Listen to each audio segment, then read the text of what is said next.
네, 유병언을 반드시 잡겠다면서 사전 구속영장까지 재청구한 지 하루 만에 유병언의 사망 소식을 전한 검찰.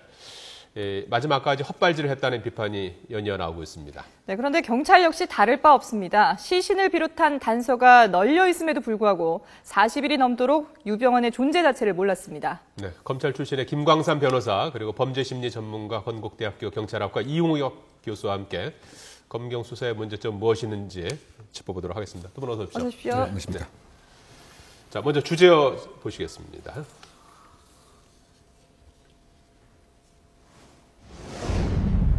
네, 금리 10개 그냥 지나쳐라는 주제인데요. 네. 치아 같은 경우에는 시신이 아무리 부패가 되더라도 네. 백고라가 80% 진행됐더라도 네. 그대로 있는 거 아니겠습니까? 그렇죠. 사실은 이제 유전자 검식이라든가 이거 상당히 복잡하기도 하고 시간도 많이 걸리고 네. 상당히 비싼 이런 기구를 사용하는데 네. 치열을 알 수 있는 것은 사실은 손쉽게 개인을 식별해서 특정할 수 있는 네. 아주 중요한 개인 식별 감정 단계라고 봐야 되는데요. 다만 지금 유병언 씨가 평상시에 예를 들면 병원 진료하는 기록을 거의 안 남겼다고 하기 때문에 네.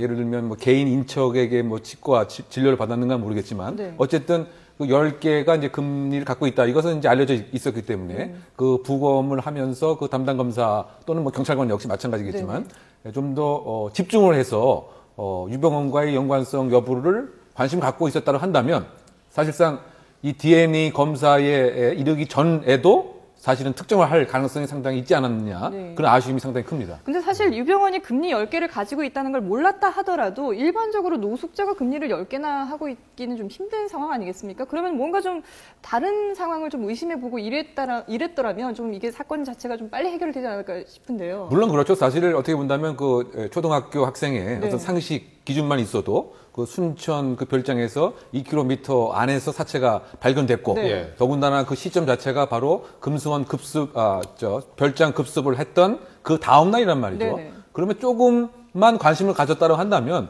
이것은 유병언과 관련이 있는 분명히 변사체다. 그렇다고 본다면 일반적인 무연고 변사체 처리를 하지 않고 이른바 어떤 속성을 한다든가 이것이 가능했었는데 결론적으로 보면 너무 안이하고 네. 업무에 집중을 하지 않은 그와 같은 모습을 우리가 꼭 지적을 해야 될 것 같습니다. 예. 예. 근데 예. 일단 경찰에서는 처음에 이제 사체를 봤을 때 행여병자로 본 것이죠. 그래서 어떤 의문이 있는 그러한 사체가 아니면 처음에 검시를 할 때 이까지는 잘 보지 않습니다. 그래서 그런 부분들이 사실 이게 유병언이라고 생각했다면 당연히 금리도 보고 네네. 여러 가지 단서들이 엄청 널려 있었잖아요. 네. 그런데 그런 걸 간과했고 금리나 이빨이나 머리카락이랄지 그런 것들이 정말 유전자 본인 동일성을 확인하는데 정말 중요한 요소지만 그런 걸 네. 이제 완전 간과했다는 것은 이제 처음 단계에서부터 이건 유병언이라는 생각을 전혀 하지 못했고 단지 노숙자나 행여병자로 생각한 거죠.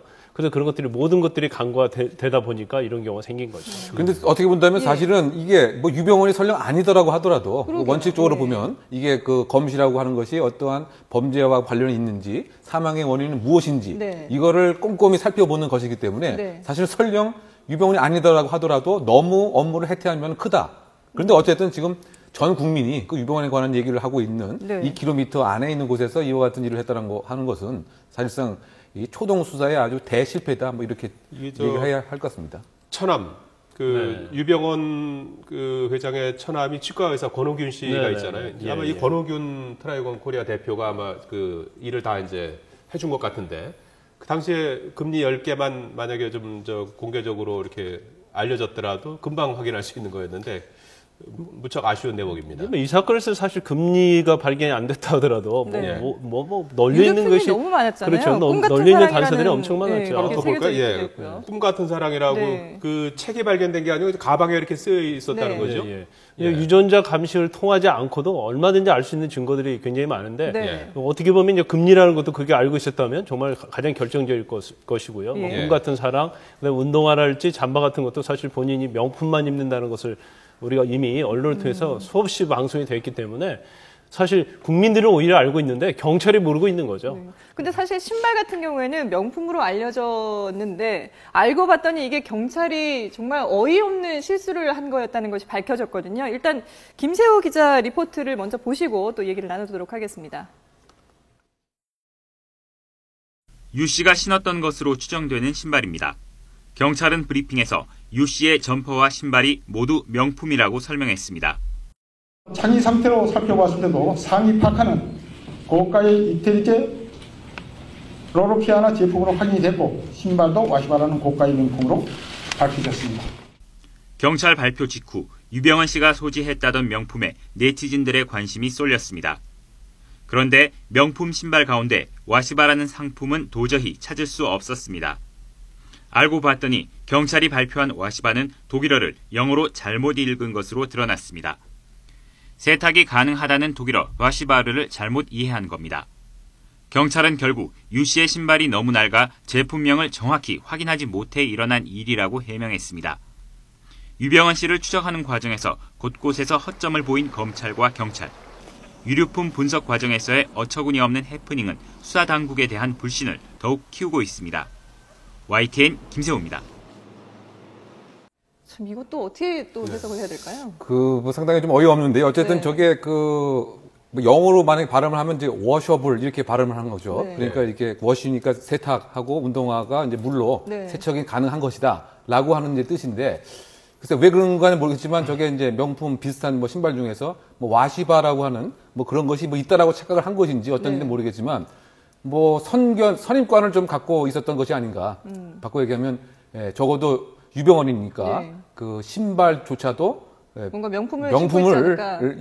신었다. 네. 그래서 그 위에는 어쨌든 뭐 명품인 것 같아요. 네네. 위에 그 상의는. 예. 그래서 그럼 신발도 그렇다라고 해서 함께 뭐 발표를 했는데 저것이 사실 함의하는 바가 증거를 대하는 어떤 뭐 여러 가지 그 태도와 시스템에도 혹시 뭐 구멍은 있는 것이 아닌가라고 하는 의심을 뭐 가질 수밖에 없는데요. 네. 더군다나 최근 요 몇 년 사이에 뭐 경찰서 단위로 소위 말해서 증거물 보고한 시스템을 개선한다고 해서 왜냐하면 그 증거물이라는 것이 현장에서의 원형 그 상태대로 바로 법정에 현출이 돼야 네. 증거에 대한 논란이 없기 때문에 이와 같은 개선을 한 것으로 알고 있는데 그럼에도 불구하고 저 증거물을 이렇게 명명을 하는 것조차 실수를 했다라고 하는 것은 상당히 좀 부끄러운 일이 아닌가 생각이 듭니다. 일단 뭐 사체가 발견되면 사체가 입은 옷의 어떤 브랜드를 네. 다 기재하게 돼 있어요. 그래서 보고할 때도 다 변호사 보고할 때도 기재를 하는데 네. 사실 로르피아나나 와시바가 뭐 일반적인 브랜드는 아니거든요. 여러 가지 명품 브랜드가 있지만 일반 명품 매장에서 파는 게 아니거든요. 그래서 뭐 저도 처음 들은 거거든요. 예. 그래서 소규모 명품 매장에서 소수 사람에서 파는 거기 때문에 경찰이 그 부분은 이제 전혀 몰랐던 것으로 와시바라는 보이는데 브랜드 자체가 없다는 거 아닙니까 지금? 예. 착각을 그래서 한 이제 것 그렇다고 같은데, 한다면 뭐 영어로 검찰이요. 검색을 해봤더랄지 이제 그렇다고 한다면 네. 이게 명품인지 알았을 판인데 그런 부분 전체적으로 간과를 한 거죠. 그렇군요. 어찌됐든 뭐 검경의 모양새가 상당히 좀 좋지 않게 됐는데요. 당혹스러운 검경 그래픽으로 잠깐 보시겠습니다. 네, 지난 7월 21일 오후 3시에 대검찰청은 유병헌 씨 사전 구속영장을 6개월 기한으로 다시 청구를 했습니다. 그러면서 추적의 꼬리를 놓지 않고 있다. 검거는 시간 문제다라고 호언장담했습니다. 그렇지만 4시간도 지나지 않아서 국립과학수사연구원이 유병헌의 시신으로 보인다고 경찰에 통보하면서 혼란이 벌어지기 시작했습니다. 경찰이 인천지검에 연락한 뒤 인천지검은 밤 9시경에 대검 지휘부에 보고를 했습니다. 결국 검경이 삐걱거린 것이 아니냐, 뭐 서로 검거에만 너무 열을 올리고 수사 공조는 제대로 이루어지지 않은 것이 아니냐 이런 비판들이 계속해서 나오고 있어요. 일단 뭐 검찰의 수사팀이 유병헌 체포 이외에 다른 수사는 굉장히 잘한 겁니다. 그래서 측근 수사하고 또 계열사 비리의 어떤 사장들, 대표들 다 그 부분은 굉장히 잘했어요. 또 범죄 은닉 환수랄지, 추정 보정 명령이랄지, 또 법무부에서 한 가압류, 가처분 그런 거 굉장히 신속하게 잘했어요. 그런데 결국 제일 중요한 수사 중에 하나인 유병헌 체포에 굉장히 엉터리 같은 수사를 한 거죠. 사실 뭐 저도 검찰 출신입니다만은 송치 휴게소에 덮쳤을 때가 굉장히 어쩌면 유병헌 체포의 가장 가능성이 큰데 놓쳤단 말이에요. 그것은 일단 저는 뭐 계속 방송에 나오면서 그런 주장을 많이 했어요. 일단 체포에 관한 것은 경찰에 이관하고 검찰은 일단 수사와 범죄 은닉 환수에 집중을 해야 한다. 그런 얘기를 많이 했었는데 네. 결과적으로 검찰은 송치 휴게소 순천의 숲속의 쉼터에 유병헌이 있다는 걸 너무 확신한 거죠. 그래서 사실 많은 병력을 가지지 않더라도 덮치면 잡을 수 있다고 생각하고 그러다 보니까 사실 포위망 같은 걸 제대로 구성하지 못했고 결국 이런 결과를 난 것이거든요. 그래서 일단 검경에 일단 어떤 정보에 대한 공유가 전혀 없었다는 게 가장 문제고요. 그다음에 두 번째는 뭐냐면 지금 저도 뭐 처음에 네. 송치기에서도 그렇고 금수원 처음 진입할 때도 그렇고 뭐 2차 진입할 때도 검찰이 항상 그렇게 얘기했어요. 네. 바로 유병헌 뒤를 뒤쫓고 있다. 그리고 시간이 얼마 남지 않았다. 체포는 시간의 문제다고 얘기해서 사실 우리가 공공기관인 거고 공권력 기관이기 때문에 네. 국민들 다 믿었을 겁니다. 저도 당연히 정말 정확한 정보를 가지고 유병헌의 뒤를 정말 바짝 추적하고 있구나라고 생각했는데 결과적으로 보면 그것은 전부 다 아무것도 정보를 가지고 있지 않다는 게 결과적으로 드러난 겁니다. 네. 결과적으로 가장 검찰의 우세를 뜬 건 뭐냐면 죽은 사람을 상대로 구속영장을 청구해서 6개월짜리 영장을 발부받았다는 거예요. 이것은 정말로 검찰의 역사에서 또 법조계의 역사에서 굉장히 치욕적으로 남을 수 있는 그런 사건이거든요. 그래서 이 사건 자체는 어차피 이제 유병헌이 죽었기 때문에 네. 다시 어떤 수사의 전면 방향을 다시 재조명하고 또 수사팀도 아마 다시 꾸려야 할 겁니다. 그래서 이제는 다시는 국민이 정말 믿을 수 있는 검찰 그리고 앞으로 수사에 대해서 신뢰할 수 있도록 가야 할 것이라고 봅니다. 네. 자, 다음 주제요. 먼저 보시겠습니다.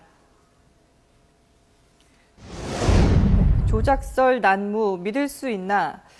지금 오늘까지도 네, 정말 뭐 계속해서. 유병헌 회장이 사망한 게 맞느냐 이런 얘기들을 많이 해요. 네. 시신을 바꿔치기 한 게 아니냐라는 건데 그 부분은 어떻게 설명을 할 수 있겠습니까? 네, 뭐 설설설 뭐 계속 뭐 난무하고 뭐 있다라고 네. 할 수가 있겠죠. 그래서 소위 말해서 뭐 그 어떤 컨스피러시 티어리라고 이제 하지 않습니까? 예. 그러니까 그 음모론까지 네. 지금 나오는 이 상황인데, 근데 국내 입장에서는 사실상 너무 믿지 못하는 일들이 지금 현실 속으로 네. 발생을 하다 보니까 그 인지가 부조화되는 것을 메꾸기 위한 이제 이 방안으로서 이제 설이 계속 나오는 것인데, 네. 왜냐하면은 왜 과연 이 40일 동안 국민의 입장에서 봤을 때는 그렇죠. 왜 40일 동안 아무 일이 없다가 갑자기 6개월짜리 영장 청구가 이제 영장이 발부되니까 네. 왜 그 다음 날 바로 이제 나오느냐 등에서부터 또 평상시에 어떤 유병헌의 행적이라든가 등을 봤을 때는 믿을 수 저렇게 없다, 뭐 이런 믿을 수 없다 얘기잖아요. 이제 이런 것이기 때문에 지금 그 국가수의 입장에서 상당히 좀 중요한 것 같아요.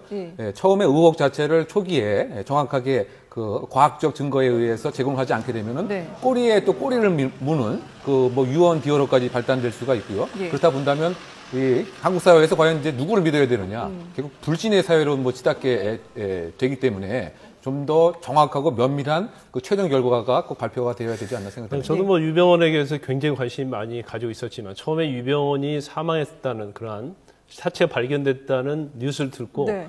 저도 아니라고 생각했어요. 왜냐하면 거기서 상당히 유전자 감시를 하니까 DNA 일치 가능성이 있다 그렇게 방송이 됐거든요. 예. 그래서 아니다고 생각했는데 결과적으로 정밀 검사를 해보니까 DNA랄지 지문을 해보니까 유병헌이 확실했고 예. 또 국과수에서 2차 정밀 검사 했지 않습니까? 네. 그래서 거기서 이제 근육에 대해서 DNA 검사해서 맞다는 게 나왔기 때문에 당연히 이제 유병헌이라고 이렇게 확신을 가질 수밖에 없는데 지금 시중에서 드는 음모론이라는 게 그런 거 아니에요? 이복 동생이 있는데 그 전에 죽었는데 네. 사체를 바꿔치겠다. 그게 이제 가장 많이 돌아다니는 돌아다니는 설이라고 볼 수가 근데 있는데. 그 부분은 이제 반드시 설은 아닌 것 같아요. 최측근의 네. 이제 최근 증언에 의하면 예. 삼형제 말고 동생이 한 명 있다는 거죠, 사실상. 그래서 그 이름도 있습니다. 네. 그래서 만약에 하나 예를 들면 금수원의 DNA, 그 다음에 순천 별장의 DNA, 또 이 변사체의 DNA, 그 다음에 유병헌의 형의 DNA가 다 일치한다라고 하더라도 네. 만약 이것이 알려져 있지 않은 유병헌 동생의 유전자로 한다면 유병헌이 계속 생존해 있을 가능성도 있다. 네. 뭐 이렇게 논리적으로는 이제 볼 수가 그런데 있겠죠. 이제 이복 동생이라고 한다면 네. 사실 유전자가 부모와 같아야 한다는 겁니다. 전문가들 얘기하면. 예. 그래서 유전자가 일치해야만이 유병헌이라는 것이 확신이 되는데 예. 이제 바꾸치겠는 것이. 그런데 만약에 이복 동생이라 한다면 부모와 유병헌과 일치를 하지 않을 가능성이 있다는 거죠. 왜냐하면 똑같은 부모에서 태어나야지 유전자가 일치할 수 있다는 겁니다. 지금 시체에 대한 그 유전자 검사는 아버지 쪽, 어머니 쪽 둘 다 동시에 한 거 아니겠습니까? 일단 유전자 검사 이제 유병원에 대해서만 한 거겠죠. 예. 예. 그 그거에서 유병원 것을 일치를 예. 하는 걸 가지고 했다기보다는 예, 지금 예. 네, 수집한 시료를 통해서 했기 때문에 네. 그렇죠. 직접 예. 본인에 대상으로 하지 본인에 대해서 않고 한 건 아니고. 다만 이제 그럼에도 불구하고 네. 이제 그 오른쪽 그 두 번째 손가락에 네네. 지문이 사실은 이제 채취가 돼서 그렇죠. 그것이 예. 이제 반쪽 지문이긴 하지만 유병원 것으로 보인다라고 해서 네. 이 두 가지를 보면 사실 뭐 유병원일 것이 뭐 거의 확실한데 뭐 이것에 대한 뭐 의혹을 확실히 해소하기 위해서는 뭐 예를 들면 지금 그 동생 또 알려져 있지 않은 동생이 현재 네네. 생존해 있는가 어떤가 이걸 한번 가계 조사를 통해서 한번 파악해 봐서 예. 뭐 생존해 있다고 하면 더 이상 이제 그 동생에 의한 것에 대한 의혹이 해소가 될 테고요. 네. 또 뭐 필요한 경우 그 유섭남 씨 프랑스에 있으니까 그 부분의 어떤 뭐 DNA 분석을 통한다면 이런 의혹은 쉽게 해소되지 않나 생각됩니다. 예. 일단 뭐 오늘 아마 가족들이 이제 뭐 가본다는 거 아니겠습니까? 뭐 매제 오감열 전 체코대사하고 이제 유병원 씨의 여동생 예, 여동생. 이제 가서 뭐 시신을 이제 확인하는 그런 절차가 있는 것 같은데 조금 더 그 부분은 좀 지켜봐야 될 것 같은데 네. 유병원 사망을 두고 과거 조이팔 사건 떠올리시는 분들이 많지 않습니까? 네. 그야말로 뭐 그때는 이제 어떻게 된 겁니까? 완전히 그 화장을 해서 이제 뼈가루만 이렇게 들어온 그렇죠. 케이스였죠. DNA 감시하기 어려운 상태에서 은폐를 한 거죠. 당시에. 예. 이번 건 같은 경우는 그런 점에서 보면 본인인 걸 더 확인하기 용이한 거 아닙니까? 그렇죠. 이번은 뭐 완전히 뭐 여러 가지 사체도 남아 있고 예. 뼈도 있고 머리카락도 있고 여러 가지 그래서 또 DNA 뭐 2차 감식에서 DNA 감식이 충분히 이루어졌지 않습니까? 그래서 네. 그때와는 좀 다른 모습을 예. 튀어나오고 상당히 볼수 다르죠. 있죠. 일단은 예. 그 불에 이제 그을려진 손상된 예. DNA였고 네네. 또 그 당시에 또 뭐 가족에 의한 또 제출 같은 것이 있었기 때문에 뭐 진위 여부에도 문제가 있었지만 이번에는 그런 뭐 의혹은 없는 것이죠. 예, 알겠습니다. 자, 뭐 끝으로 말이죠. 김 변호사님, 지금 예, 검찰이 검경이 지금 현장 막 재수색하고 그러지 않습니까? 네, 지금 네. 그 이유는 뭡니까? 뭘 찾으려고 하는 거죠? 일단 뭐 처음에 현장 보존이 잘 안 됐죠. 예. 폴리스 라인도 사실 사체가 발견되고 40일이 지난 다음에 폴리스 라인을 설치했기 때문에 예. 어떤 범죄의 단서는 현장에 있는 겁니다. 예. 네. 근데 그 현장 보존이 잘 안 돼 있지만 그래도 혹시 남아 있을 어떤 단서를 찾기 위해서 이제 폴리스 라인을 구성하고 있는 거예요. 네. 그 현장에 가서 새로운 단서를 찾고 있는 거라고 보고요. 일단 검찰은 이제부터는 유병원의 사실 사인 규명 그리고 언제 사망했는가 그런 것들에 대해서 이제 국가수에서 결과를 받아서 네. 거기에 대한 수사가 철저히 돼야 한다고 생각하고요. 이제는 이제 다시 유병원이라는 대상이 없어졌기 때문에 사실 세월호 참사의 어떤 진상 규명 그리고 그에 관한 어떤 구상권이라든지 범죄 은닉 환수에 관련해서 새로운 수사팀을 새롭게 전략을 짜서 재정비를 해야만 된다고 생각합니다. 네, 지금부터라도 알겠습니다. 좀 잘했으면 좋겠습니다. 검찰 출신의 김광삼 변호사, 범죄심리 전문가, 건국대 경찰학과 이웅혁 교수였습니다. 두 분 고맙습니다. 고맙습니다.